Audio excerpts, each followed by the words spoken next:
So in this lesson, I'm going to review the three major subatomic particles, protons, neutrons, and electrons. Now this will probably be review for you, but that's fine. We're going to just go through, and then we're going to look at how we can actually predict the number of protons, neutrons, and electrons using the periodic table. Okay? So if you look at this atom on the left-hand side, notice the nucleus, which is densely packed, as we saw Rutherford discovered, and the nucleus is densely packed with protons and neutrons. Okay? Well, protons are the subatomic particle that have a positive charge.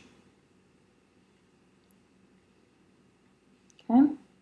While neutrons have no charge. Now, the important thing to note about protons and neutrons is that both of these subatomic particles, they contribute to the mass of the atom. So when we're talking about the mass of an atom,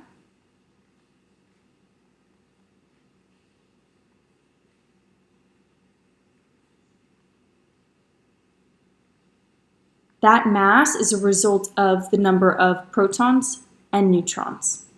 Okay?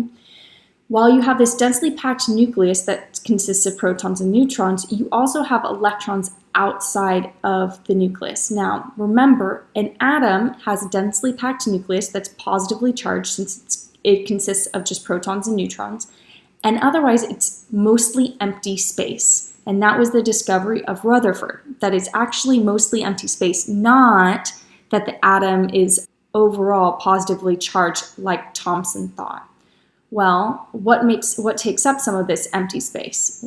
Electrons. So electrons are actually going to be moving outside of the nucleus in this empty space. Now, what you see here, this concept of electrons orbiting around the nucleus, that is Bohr's model, where he thought electrons had specific energies and they rotated or orbited around the nucleus at these specific energy levels. While electrons do have specific energies, they do not actually orbit around the nucleus. And we're going to be looking at that in detail, but that gets into Heisenberg's principle, which tells us we can't know the position and the speed of an electron at the same time. And instead, what we're going to be talking about is regions where we're most likely going to find electrons. But since that's a little bit messy, and that gets into the quantum model, what we're going to do right now is we're just going to keep this idyllic view of electrons rotating around the nucleus. So what do we need to know about electrons? Well, we know that electrons are negatively charged. Okay? And while protons and neutrons contribute to the mass of an atom, electrons don't. That doesn't mean that electrons don't have a mass. They do. It's just so small, we consider it to be insignificant. So for example, if protons and neutrons, if their mass were represented by an elephant, the mass of electrons would be flies on that elephant. So adding extra electrons to an atom does not change the mass enough that we would actually be able to measure it. So when we're talking about mass, what contributes to the mass of an atom, it's the protons and the neutrons that are located in the nucleus. Now we can actually find the total mass of an atom by simply adding the number of protons and the number of neutrons. And that is your mass number. So your mass number is the mass of a specific atom. And the way that you find your mass number is by taking the number of protons and adding to that the number of neutrons. Now notice the way that I wrote this. I wrote P plus and N neutral. It's P plus because protons have a positive charge. Neutrons are N0. So of course, electrons are going to be E minus. So that's just a shorthand. All right, so you've got your nucleus, protons and neutrons contribute to the mass of the atom. Protons have a positive charge, neutrons are neutrally charged. Electrons, which are, we'll say for right now, orbiting around the nucleus, they have a negative charge, but they do not contribute to the mass of the atom. The mass number, or the mass of a specific atom, is simply the number of protons plus the number of neutrons. So the periodic table can actually help us to determine the number of subatomic particles that an element has. So if you look here, this, for example, for helium, the 2 up top that you would see on the periodic table, that is the atomic number. And the reason why that value is so important is that it actually tells us the number of protons that an atom has.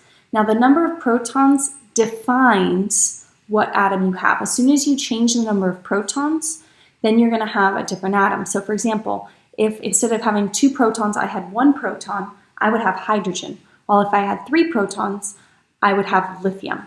So this 2 here, this atomic number, defines what element you have. You can change the number of neutrons that an atom has, and we'll talk about that in the next lesson. That will create an isotope. If you change the number of electrons an atom has, that will give you an ion. But if you change the number of protons, you will no longer have the original atom. Okay? The next number that you'll see is 4.003. Now that represents the average atomic mass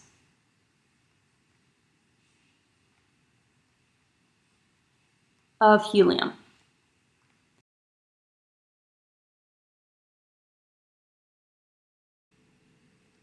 Now what this number is exactly what it sounds like. It is an average. So it is an average of all of the different mass numbers that exist for helium. Okay, what exactly does that mean? Well, remember, mass number is the number of protons and neutrons. And remember, I told you that if you change the number of neutrons, you will get what is called an isotope. Okay, so let's say, for example, for helium, you've got a helium atom that has 2 protons, because it has to have 2 protons, and a helium atom that has 2 neutrons. Well, if it has 2 protons and 2 neutrons, remember the mass number is simply protons plus neutrons, so you would have a total mass number of 4. Well, what if you have a different isotope of helium? Remember, it has to have 2 protons to be helium, but instead of having 2 neutrons, it has 3 neutrons. Well, its new mass number is going to be 5. So what happens is because helium can have different isotopes, it can have different numbers of neutrons, it's going to have at least a couple different isotopes that have different mass numbers, right? Because this one has a mass number of 4 and this one has a mass number of 5. To determine the average atomic mass, we'll learn this in another section, but what you actually do is you will average the abundance of these different isotopes in order to determine the average mass. So it's the average of the different mass numbers. So clearly, looking at this average atomic mass here, 4.003, that tells me that the most abundant isotope of helium is going to be helium that has a mass number of 4, because 4.003 is closest to 4. Your average atomic mass simply is an average of all the different isotopes that exist on the Earth. So it therefore can't be used to determine the number of neutrons that one specific atom will have, because they can have different numbers of neutrons, as I just showed you with isotopes. So we'll have to use the mass number, not the average atomic mass, to determine the number of neutrons that an atom has. So before I get into an example, there's one last concept that I need to go over. So I just noted that if you change the number of neutrons, you'll have an isotope. Well, if you change the number of electrons, you will have what's called an ion. Okay? So sodium has 11 protons. So that's 11 positive charges. Well, in order for this atom to have no charge, if I have 11 positive charges, that means I'm going to need 11 negative charges to cancel out the 11 positive charges. Well, let's see if I do have that. I have 1, 2, 3, 4, 5, 6, 7, 8, 9, 10, 11. So because I have 11 electrons, sodium is an atom, meaning it has no charge, because 11 positives cancel out 11 negatives. An ion occurs when you lose or gain electrons.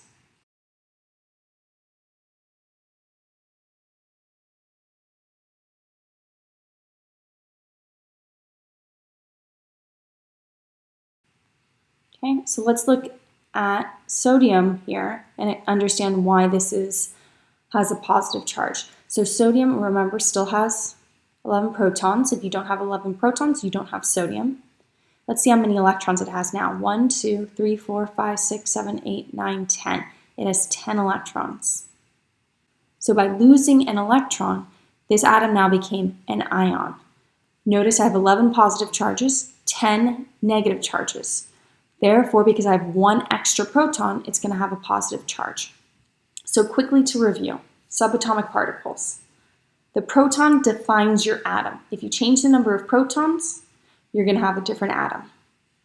Neutrons, if you change the number of neutrons, right? For this example, which I showed you with helium, right? If you change the number of neutrons, you'll get what's called an isotope. You still have helium, but it will simply have different mass numbers. And multiple isotopes of an element can exist, and the way that we show the relative abundance of those different isotopes is with the average atomic mass that you see on the periodic table. And lastly, if you change the number of electrons, you will get what's called an ion. So an ion can be positively or negatively charged. If you lose electrons, it'll become positively charged. If you gain electrons, it'll become negatively charged because electrons are negatively charged. So let's see how we actually apply this concept to protons, neutrons, electrons, and mass number in order. So let's see how we actually apply this concept of protons, neutrons, electrons, and mass number. So if I give you a symbol that looks like the one from example 1, let's talk about what each of these values represents. This number up top is your mass number. Remember, that is your protons plus your neutrons. Okay? The number on bottom is your atomic number, which remember is simply your number of protons. So if we were to fill in this table to identify your subatomic particles, your number of protons here is going to be 7. Let's talk about electrons really quickly. Notice I have 7 protons, and my charge for nitrogen is 3-. So that 3- charge tells me I have 3 more electrons than I have protons. Well, if I have 3 more electrons than protons, that means I would have to have a total of 10 electrons. 3 more electrons and protons gives me a 3- charge. Okay? The number on top, 14, is your mass number. Okay? And so remember, your mass number is simply equal to your protons plus your neutrons. Well, if my mass number is 14, and I have 7 protons, how many neutrons do I have? 7. Okay. Let's look at another example. So here it wants me to actually write the symbol. So I've got 20 protons, so I'm going to put a 20 here. Okay. I have 20 neutrons, so if I have 20 protons and 20 neutrons, then I know my mass number, which is protons plus neutrons, will be 40. So I'm going to put this 40 up top. Now I've got to figure out what element this is. Well, if I have 20 protons, if you look at your periodic table, the atom that has an atomic number of 20 is calcium. Okay? And the last part is I need to figure out the charge of this atom. So if I have 20 protons and 18 electrons, what that tells me is I have 2 extra protons. If I have 2 extra protons, then that means I have a 2+ charge because protons have a positive charge. Let's look at the last example. Here I tell you have 11 protons, so that's going to be my atomic number on bottom. Okay? And I have a mass number of 23. So I'm going to put that up top. Okay? I'm going to figure out what element this is first. So if I look at my periodic table, what has an atomic number of 11? Sodium. Okay? And let's figure out the charge. If I have 11 protons and I have 10 electrons, that means I have 1 more proton than electron.